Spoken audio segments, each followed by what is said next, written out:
Boa noite, irmãos. A paz do Senhor. Amém.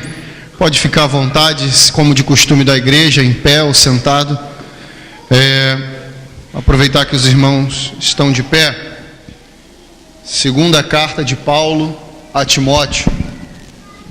Enquanto os irmãos procuram, eu quero aqui agradecer pela oportunidade, pastor Genival Leal, pela confiança e pela oportunidade dada a mim. Hoje a gente vive um tempo bem difícil para a nossa juventude, numa era pós-moderna bem complicada, e a gente precisa cada vez mais nos inteirar acerca da obra do Senhor. Todos acharam? Capítulo 1 de 2 Timóteo, a partir do versículo 8. Vamos ler? Não te envergonhes, portanto, do testemunho de nosso Senhor, nem do seu encarcerado, que sou eu. Pelo contrário, participa comigo dos sofrimentos a favor do Evangelho, segundo o poder de Deus, que nos salvou e nos chamou com santa vocação, não segundo as nossas obras, mas conforme a sua própria determinação e graça que nos foi dada em Jesus Cristo antes dos tempos eternos, e manifestada agora pelo aparecimento de nosso Salvador, Cristo Jesus, o qual não só destruiu a morte, como trouxe luz à vida e à imortalidade mediante o Evangelho, para o qual fui designado pregador, apóstolo e mestre. Amém? Podeis tomar o vosso assento. A carta de 2 Timóteo é a última carta do apóstolo Paulo. É a carta da prisão. Paulo acaba de ser preso. Ele acaba de implantar igrejas na Galácia, na Macedônia, na Acaia e na Ásia Menor. A partir daí, Paulo é preso. Ele é preso em Jerusalém, é levado para Cesareia. De Cesareia, Paulo é preso em Roma. Paulo preso em Roma, ele, por ser cidadão romano, ele tem alguns benefícios como prisioneiro de César. Na primeira prisão, Paulo está em prisão domiciliar. Paulo recebe visitas. Nessas visitas, Paulo ministra. Essas ministrações, pessoas reconhecem que o sacrifício de Jesus é o único caminho para a eternidade com Deus. Pessoas essas que são cheias do Espírito Santo e saem cheias do Espírito Santo a proclamar esse Evangelho. Um deles é o evangelista Lucas. Lucas não é seguidor de Jesus. Lucas não é discípulo de Jesus. Lucas acompanha Paulo como médico. Ele muitas vezes é chamado como o médico amado. Lucas vai se juntar a Paulo a partir do capítulo 16 de Atos. A partir do capítulo 16 de Atos, Paulo quer passar para um lado, mas Paulo vai dormir. Deus então visita Paulo com um sonho e com um varão macedônio, dizendo: passa a Macedônia e ajuda-nos. Aí Lucas, que é o autor de Atos dos Apóstolos, vai se incluir pela primeira vez no texto. Ele vai dizer: nós passamos para a Macedônia. Melhor, ele vai dizer: passamos para a Macedônia, sujeito oculto, nós. Lucas então se coloca pela primeira vez no texto como participante. Paulo é preso. Lucas sai de Roma e volta para Jerusalém. Lucas então começa a interrogar Paulo. Lucas então começa a interrogar Pedro. Lucas começa a interrogar pessoas que participaram de Jesus enquanto ele estava em vida. Lucas então começa a ter dúvidas entre si. Começa a ter dúvidas dentro da sua cabeça. Dúvidas essas que ele olha Paulo. Ele segue Paulo como médico, mas ele vê Paulo apanhando. E Lucas deve pensar: por que esse cara não nega esse Jesus que já morreu? Ninguém viu mais ele. Lucas então começa a criar dúvidas e ele começa a pesquisar. E daí, com frutos de pesquisa, Lucas então se converte e escreve o livro de Atos dos Apóstolos. Como? Se convertendo através do testemunho de Paulo. Eu não nego a minha fé, eu apanho, eu sou preso, eu sou escarnecido, eu sou apedrejado, caluniado, mas eu não nego a minha fé. Paulo preso em Roma, da prisão ele escreve cartas. Da prisão ele vai escrever as cartas aos Efésios, aos Filipenses, aos Colossenses e a Filemon. E também a 2 Timóteo, sua última carta, a carta que precede o seu martírio. Paulo está pronto para morrer. Só que Paulo pronto para morrer, a maior preocupação de Paulo não é pregar em sua defesa, não é dizer eu sou inocente. Paulo em nenhum momento se defende. Paulo inteira, a epístola inteira, ele está preocupado em passar para Timóteo a preservação do evangelho, em dizer não acrescente nada no evangelho, não subtraia nada no evangelho. Por quê? Porque o evangelho em si é suficiente para a transformação de vidas. O evangelho sozinho é capaz de transformar almas pecadoras em pessoas livres no Senhor Jesus Cristo. Ele começa então a dizer para Timóteo que ele tem que estar preparado para sofrer e para defender o evangelho de Jesus. Ele precisa estar pronto para sofrer e para defender o evangelho de Jesus, porque ele disse não acrescente nada, não tire nada. Parece que Paulo escreve para os nossos dias. Nós vemos os evangelhos, eu nem posso dizer evangelho, essas mensagens midiáticas que se tem nas TVs, um evangelho de troca, um evangelho de barganha, um evangelho que se coloca uma piscina no meio da igreja para se pular, para derrubar bota um gigante para derrubar, para fazer diversas coisas, diversos amuletos, diversas coisas que vão tirar a suficiência do evangelho. O evangelho é suficiente para a transformação do pecador. O evangelho é suficiente para a transformação da nossa alma. Nós não precisamos de amuletos, nós não precisamos de coisinhas, nós precisamos da Bíblia Sagrada, nós precisamos da Palavra de Deus. Tudo que tira o foco, tudo que tira a suficiência de Cristo, tudo que tira a suficiência das Sagradas Escrituras é prostituição. Tudo que tira a suficiência da soberania de Deus é prostituição. Tudo.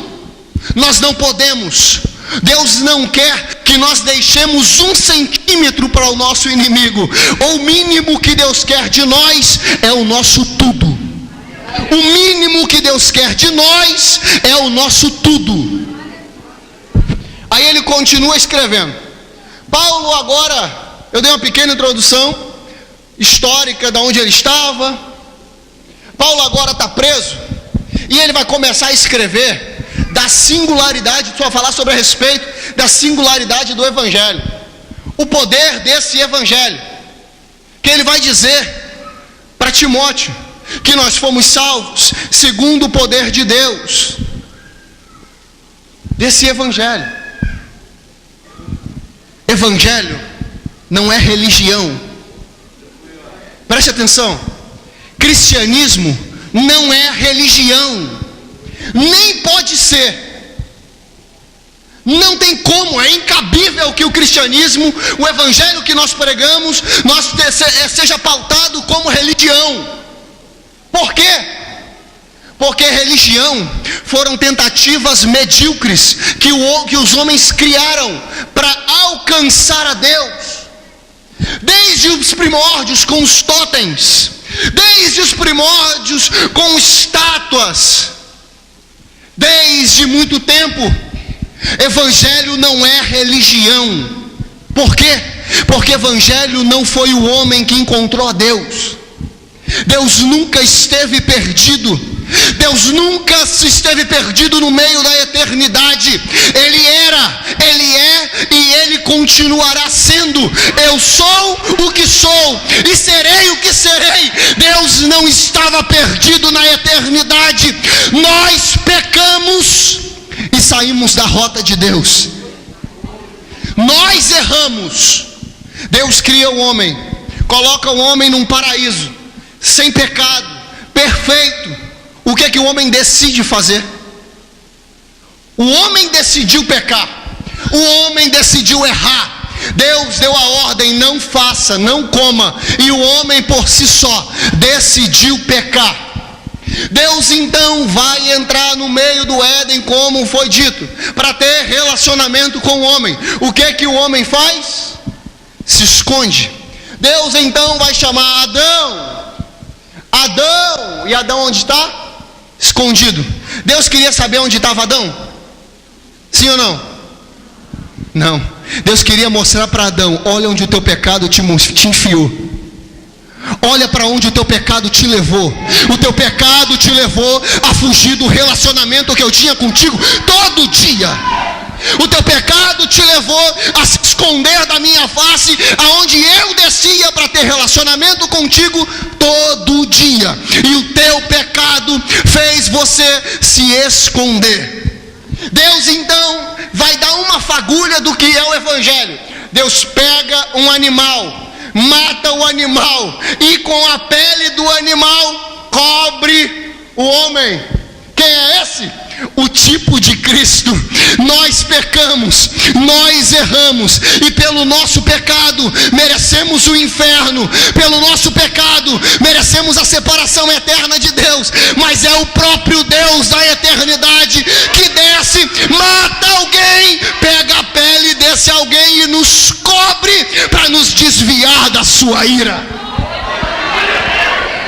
Nós merecemos o que é de pior. Nós merecemos o lago de fogo e enxofre. Nós merecemos dores e ranger de dentes. Nós somos indignos do céu. Mas é o próprio Deus que, mesmo sendo Deus, não teve por usurpação o ser igual a Deus, mas antes se esvaziou, deixando-se perceber em forma humana, deixando-se perceber em forma de carne, e foi fiel até o fim, fiel à morte, e morte de cruz. Quem é esse? É o próprio Jesus, que Paulo vai dizer em Filipenses capítulo 2, a partir do versículo 5, para nos mostrar: tu não merece, tu é indigno, tu não merece, mas Deus fez por você o que você não merecia. Deus morreu por você, porque você não conseguiria. Deus fez por você o que você não tinha condições. Não tínhamos forças, não tínhamos jeito, não tínhamos condições, não tínhamos nada. Mas foi o próprio Deus. O próprio Deus. A salvação é uma atuação soberana do próprio Deus. Quantas vezes entramos aqui dizendo: hoje é o meu último culto, hoje eu entrego os pontos, e ao ouvir a voz de Deus, nós saímos daqui revigorados, saímos daqui mais fortes, saímos daqui mais crentes. É Deus te mostrando que se Ele te entregar as tuas próprias forças, você será condenado. Passe o volante para Jesus, para essa direção para Jesus, passe a direção para a mão dele, que nas mãos dele a tua história tem jeito, nas mãos dele a tua história tem solução. solução. Nas mãos dele a tua história pode até caminhar capengando, mas o destino é as bodas do Cordeiro. O homem peca, a justiça de Deus precisa ser satisfeita. Deus envia profetas, Deus envia sacerdotes, nenhum deles é capaz. O homem está em estado de depravação total. O homem está em estado de depravação total. Deus envia então o próprio Filho, que é Jesus, que é 100% Deus, 100% homem. Aí Jesus vai dizer assim para um povo: e eu vim recuperar o que se perdeu. O que a gente perdeu? Dentro do Éden nós perdemos a eternidade. Dentro do Éden nós perdemos imagem e semelhança. Jesus vem recuperar aquilo que Adão perdeu, aquilo que nós que estávamos ligados em Adão perdemos: imagem, semelhança e eternidade. Jesus vem recuperar. Jesus então vai para a cruz, morre na cruz, para nos dar o direito de sermos chamados filhos de Deus. Você não tem ideia do que é isso.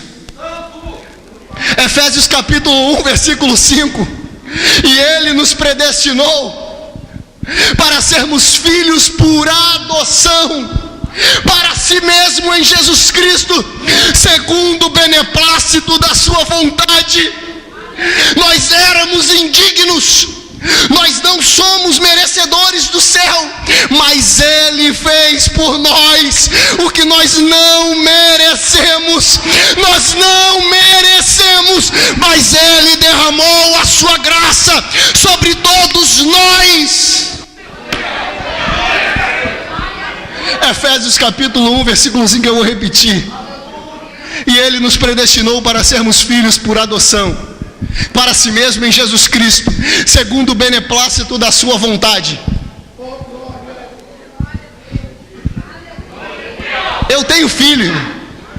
Quando meu filho nasceu, o primeiro, Davi, ele era branquinho, parecia um ratinho, louro, dos olhos azuis, parece comigo assim. Eu tinha que levar para casa, é meu. Nós, pais, sabemos, nasceu, nem que eu faça qualquer coisa depois, fora da maternidade, mas da maternidade para fora, eu tenho que levar. Adoção é assim. A fila para adotar é maior do que quem quer ser adotado. Por quê? Por quê? Porque quem adota quer escolher quem levar para casa. Aí Paulo vai dizer: e Ele nos predestinou para sermos filhos por adoção. É como se num globo terrestre, Deus na eternidade olhou para a terra, mais ou menos 7 bilhões de habitantes, olhou para mim e olhou para tu e disse assim: eu quero, eu vou levar para casa, é ele que eu quero, é ela que eu quero. Ele vai finalizar assim: segundo o beneplácito da sua vontade. Sabe o que Paulo está dizendo? Ninguém tem nada a ver com isso. Eu escolho quem eu quiser, eu levo quem eu quiser, eu salvo quem eu quiser, é do jeito que eu quero. Ele faz da forma dele, do jeito dele. Nós não merecemos, mas Ele nos comprou, pagou o cálice da ira de Deus para nos justificar. Éramos escravos, estávamos no Egito presos, mas Ele pagou o preço do resgate para nos levar de volta para casa. Ele pagou, Ele bebeu o cálice da ira de Deus, Ele pagou, Ele levou sobre si todos os nossos pecados, Ele levou sobre si tudo, e pelas suas pisaduras fomos sarados. Só pelo sangue de Jesus, só pelo sacrifício de Jesus, só pela justificação de Jesus, só pela regeneração de Jesus, só por Jesus, só por Ele.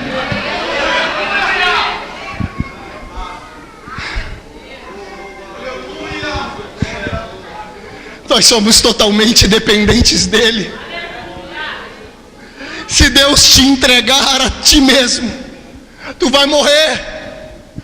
Se Ele te entregar as tuas próprias forças, salvação não é medalha de honra ao mérito. Salvação não é o tanto que eu oro, tanto que eu jejuo. É bom fazer? Ótimo fazer. Salvação não é obra caridosa. É bom fazer? É ótimo fazer. Salvação está na soberania de Deus. Salvação está nos atos meritórios de Jesus. Salvação só está no sacrifício vicário de Jesus. Nós temos que ter noção e consciência. Nós não merecemos. Nós merecemos o inferno, mas Ele fez por nós. Ele morreu por nós. E pode Deus morrer? Ele se fez morrer. Ele se deixou morrer para mostrar para a gente: eu desci da eternidade para te levar de volta para lá. Aí Paulo vai começar a falar sobre a responsabilidade dele com o evangelho. Ele vai dizer: e fui constituído apóstolo, melhor, pregador, apóstolo e mestre. Ele está mostrando para a gente o papel dele, para mostrar para a gente que a gente deve cumprir o nosso papel. Ele passa da singularidade do evangelho para a responsabilidade com o evangelho. Nós que fomos salvos, nós que fomos justificados, nós que temos a nossa dívida paga, nós temos responsabilidade com esse evangelho. Aí ele vai passar a falar sobre a responsabilidade. Nós que fomos salvos devemos anunciar esse evangelho. Só que a gente tem uma ideia do que é chamado, que muitas vezes está distorcida. Chamado, nós fomos chamados. Uns têm chamadas específicas. Uns Deus separou. Vai ser pastor, vai morrer presbítero, vai morrer diácono, vai morrer cooperador, vai morrer membro. Mas todos fomos chamados. Todos fomos chamados. Todos temos uma missão. Em Atos capítulo 2, tem o dia de Pentecostes. A Bíblia é enfática em dizer: e todos foram cheios do Espírito Santo. Todos. Ele não disse os 11, os 12, os 11 ainda foram cheios do Espírito Santo. Não, ele disse todos. Todos que estavam reunidos no mesmo lugar, assentados. E quando de repente se ouviu um som, como se de um vento impetuoso encheu toda a casa. Todos fomos cheios. Paulo vai dizer para Timóteo: reavives o dom que há em ti. Ele está dizendo algo para Timóteo assim: você já tem, você já recebeu, só que você precisa despertar mais para o que você já recebeu. Você já foi cheio, você já foi cheia, mas você precisa reavivar, você precisa despertar, você precisa acordar para a realidade do evangelho. Eles foram cheios do Espírito Santo, cheios do poder de Deus. Agora pensa comigo: quem aqui quer ser cheio do poder de Deus, que foi chamado? Mas para que a gente quer ser cheio? Para que a gente quer ser cheio do poder de Deus? Só para falar balá, balá, balá? Só para isso, irmãos? O meu chamado é estar com o microfone na mão. Eu só presto com ele na mão, porque sem ele eu sou um desastre. Isso é chamado? Chamado é dizer: eis que eu te digo. Chamado é balá, balá, balá, balá. Chamado é pegar aviãozinho? Não. Chamado não é nada disso. Chamado é fazer o que Jesus disse: Atos capítulo 1, versículo 8, antes de ser assunto ao céu, ele vai virar para os discípulos e vai dizer: ser-me-eis minhas testemunhas, tanto em Jerusalém, como na Judéia e na Samaria, até os confins da terra. Entendeu o que é seu chamado? Seu chamado não é falar balá, balá, balá. Seu chamado é anunciar o Evangelho de Jesus, mesmo que sem o microfone na mão, mesmo que sem oportunidade na frente, mas é pregar o Evangelho de Jesus.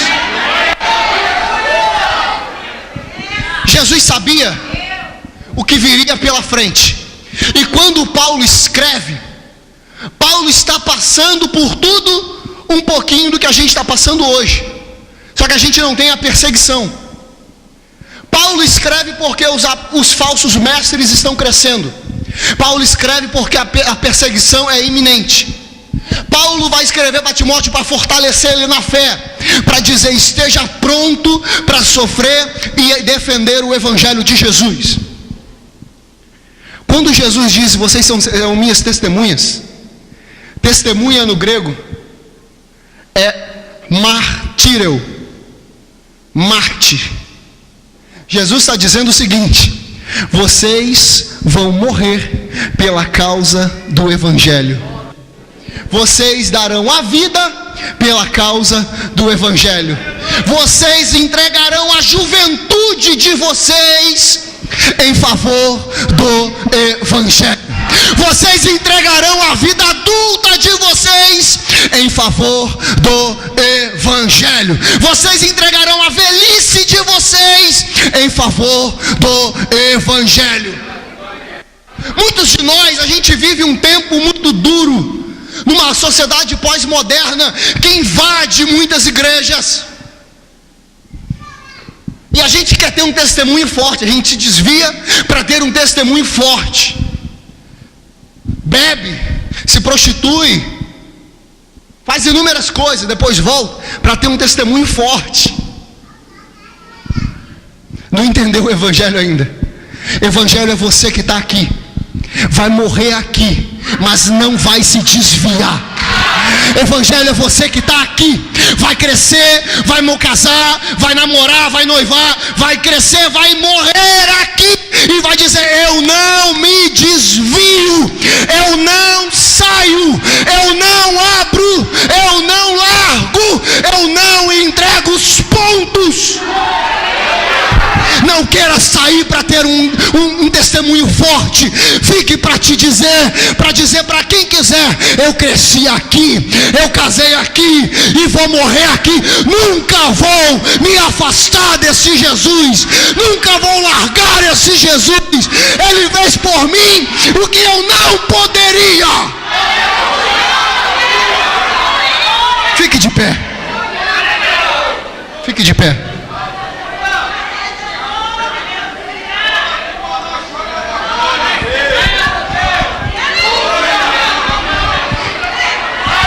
Teu chamado, martírio, Marte, teu chamado. Engraçado que nem ninguém espelha o chamado no chamado de Estevão. Se o ministério de louvor for cantar, pode subir. Ninguém espelha o ministério no ministério de Estevão. Já viu alguém dizer assim: eu quero ser como Estevão? Quem já viu? Meu ministério eu quero que seja como o de Estevão. Alguém já viu? Por quê? Porque ele é o primeiro mártir da igreja, não é? Mas foi para isso que Jesus nos chamou. Jesus não está preocupado como a gente vai chegar lá, como a gente vai morrer. Ele está preocupado na passagem. Passou com Jesus, foi com Jesus, foi com Ele. O nosso chamado é ser como Estevão. Estevão foi caluniado, Estevão foi acusado. O que é que Estevão faz? Pode começar aí. O que é que Estevão faz? Ele vai olhar para o céu. A primeira pedrada, você imagina, a primeira pedrada que der na cabeça de muita gente do nosso meio, ele vai dizer: eu nego esse Jesus agora, porque eu não aguento nem a primeira pedrada. Pisou no meu calo, tomei uma advertência: eu vou sair, eu vou largar. Por quê? Porque não, eu não estou pronto para ser como Estevão. Estevão, debaixo de pedrada, debaixo de calúnia, não desvia, não se afasta. Ele olha para o céu e vai dizer: eis que vejo o céu aberto e o Filho do Homem assentado à destra de Deus. Que é chamado de Estevão, chamado para morrer e entregar a sua vida em favor do Evangelho de Jesus.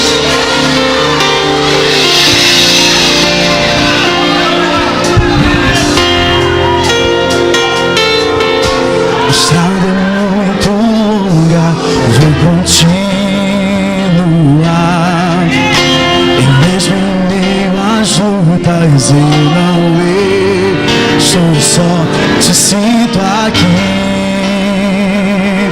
A vida é mesmo assim, tantas aflições eu tenho que enfrentar, mas o Senhor está sempre a me proteger.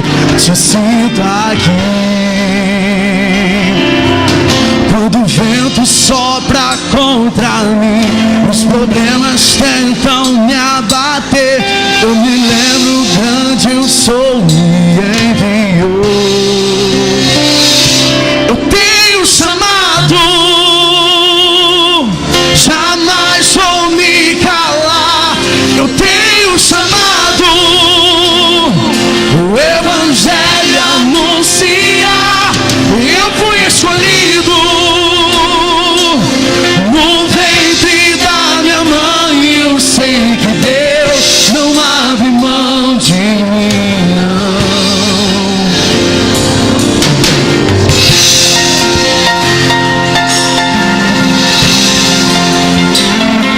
A vida é mesmo assim, tantas aflições eu tenho que enfrentar, mas o Senhor está sempre a me proteger. Te sinto aqui. Você pode louvar quando o vento sopra contra mim, os problemas tentam me abater, eu me lembro grande eu sou, me enviou.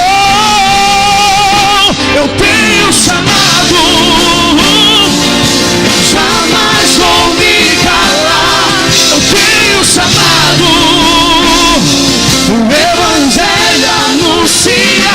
Eu fui escolhido no ventre da minha mãe. Eu sei que Deus não abre mão de mim.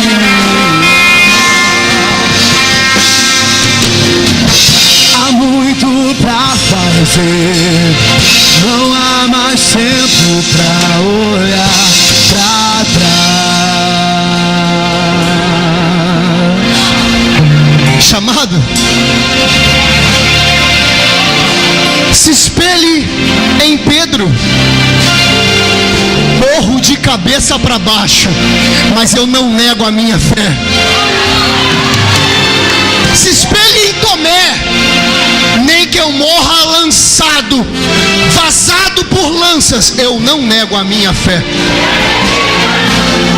Morra como André, bote-me na cruz. Sabe como é a morte de André, irmão? André está preso na cruz e está pregando o Evangelho de Jesus. André preso, vai morrer, e quando falta o ar, dá uma respirada, volta a pregar o Evangelho de Jesus.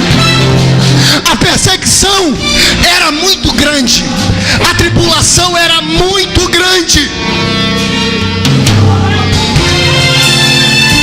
Para a gente entender, sabe o que é tribulação? Sabe o que é tribulação? Tribulação vem da palavra tribulum. Sabe o que é tribulum? dia é o instrumento que o dia da ceifa o ceifeiro vai usar. No dia da ceifa, o ceifeiro pega o joio e pega o trigo. Com o trípulo, ele bate no joio e bate no trigo junto. E o trípulo vai separar o trigo do joio. O trigo continuará, mas o trigo vai continuar, mas o joio vai cair. O joio não aguenta a chicotada do trípulo, mas o trigo vai continuar, vai permanecer, não vai desviar, não vai sair, não vai abandonar. O chicote da tribulação pode até chegar, mas se tu é joio, continua, permanece, persevera, não largue, não abra mão.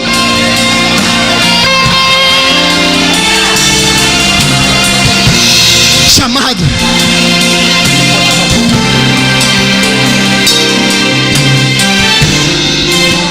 De repente você entrou aqui, sabe do teu chamado, entendia de forma às vezes equivocada, e entende que deixou muito a desejar no seu chamado.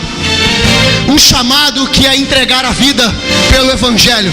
Ninguém arma um policial que vai jantar com a esposa e com a família. Policial que se arma porque vai para a guerra. Está pronto para a guerra? Vem aqui na frente, se revestir e dizer: eu estou pronto. Deixei muito tempo parado, fiquei muito tempo estagnado, mas hoje eu vou sair daqui com a consciência do que é o meu chamado: é entregar a minha vida em favor do Evangelho. Tem alguém? Tem alguém que quer vir à frente e dizer: eu realmente fui fraco. O problema não é ficar fraco, o problema é sair daqui fraco. Que quer dizer: eu entrego o meu chamado nas mãos de Jesus. Eu não posso sair daqui da mesma maneira que eu entrei. Eu não posso sair daqui do mesmo jeito que eu entrei aqui. Eu preciso sair daqui com a consciência do que é o meu chamado.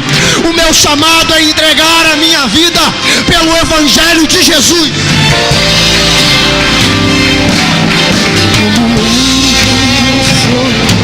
Entregue a tua vida para Jesus. Passe a direção para Jesus. Passe o volante para Jesus. Jesus sabe o que faz na tua vida. Jesus sabe o que faz contigo. Jesus sabe o que faz com a tua eternidade. Ele vai te levar para as bodas do Cordeiro. Tentam me abater, eu me lembro de onde eu sou. Me enviou, eu tenho chamado, jamais vou me calar. Eu tenho chamado, o Evangelho anuncia. Eu fui escolhido no ventre da minha mãe. Eu sei que Deus não abre mão de mim. Eu sei que Deus não abre mão de mim. Eu sei que Deus não abre mão mesmo de você. Você tem ideia do que é o próprio Deus? O próprio Deus, o Deus que tu está aqui adorando, abrir mão, se esvairir da sua glória para morrer por você. Você tem noção do que é o próprio Deus? Deixar o trono, deixar os cabelos brancos como a lã, deixar os olhos como chama de fogo, deixar o cinto talar, deixar os pés como um latão reluzente polido no fogo, para dizer: eu vou morrer por pecadores, vou saciar a justiça de Deus, e a sua dívida foi paga. Tem ideia do que é isso? Tem ideia do que é isso? você vai ser o mesmo quando você tiver consciência de que esse Jesus morreu por você. Você não vai conseguir, porque o dia que tu tentar desviar, tu vai dar de cara com o sacrifício de Jesus. Para eu terminar, a última coisa que eu vou falar. Jesus um dia virou para a gente assim, disse assim: vocês são sal da terra. O sal para a gente pode até não ter muito valor, só que para a época, quando o povo ia ofertar no altar, ia ofertar na casa do Eterno, eles levavam os animais, não é? Eles não tinham frigobar, eles não tinham freezer. Como se preserva o sacrifício? Como se preserva o sacrifício? Taca sal no sacrifício.